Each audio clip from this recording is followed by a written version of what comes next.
नमस्कार, स्वागत आहे आपलं व्हॉइस किचनमध्ये। मी अनिता बघा आज व्हॉइस किचनमध्ये एक नवीन ट्रिक घेऊन आलेली आहे। बऱ्याच वेळेस काय होतं की ब्रेड क्रम्बची गरज पडते, पण त्यावेळेस दुकानातही भेटत नाही, घरात पण अवेलेबल नसतात। मग अशा वेळी जर आपण घरातच ते बनवून ठेवलेले असेल तर आपल्याला खूप फायदा होतो। त्या ब्रेड क्रम्ब दुकानातून न आणता आपण घरच्या घरी कसं बनवू शकतो याची ट्रिक मी तुम्हाला दाखवणार आहे।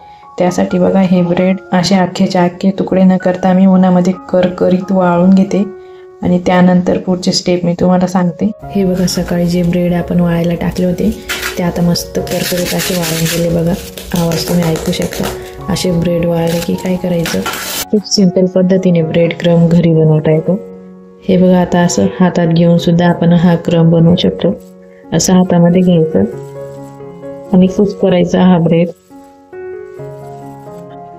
हे बघा किती छान ब्रेड क्रम्ब तयार होतोय। असेच मी सर्व करून घेते। असा कुठल्याही साधनाचा वापर न करता आपण अगदी साध्या पद्धतीने हा ब्रेड क्रम्ब बनवतोय, पण यासाठी उन्हाची आवश्यकता असते। उन्हाळ्यामध्ये खूप छान हे ब्रेड क्रम्ब बनवू शकता। ज्यावेळेस ऊन नसेल त्यावेळेस तुम्ही असे उरलेले ब्रेड मिक्सरमधून काढून ते कढईमध्ये थोडे गरम करून घ्यायचे। आता बघा हा जो क्रम्ब तयार झालेला आहे तो आपण चाळणीतून काढून घेऊ। हे बघा ही बाजरी चाळायची चाळणी, यामधून मी आता हा कुस्करलेला ब्रेड क्रम्ब चाळून घेते। अगदी सोप्या पद्धतीने बघा हा ब्रेड क्रम्ब तयार झालेला आहे।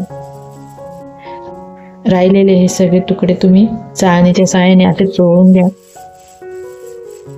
हे बघा एवढे तुकडे उरले। आता हे खूप कडक आहे, हे मी टाकून देते। आता दुकानात ज्यावेळेस आपण घ्यायला जातो त्यावेळेस हा खूप महाग भेटतो आपल्याला, आणि घरी बघा किती साध्या पद्धतीने सिंपल पद्धतीने हा तयार झालेला आहे आणि उन्हात वाळवल्यामुळे त्याला बुरशी पण लागत नाही। आता खूप करकरीत असं वाळलेला आहे।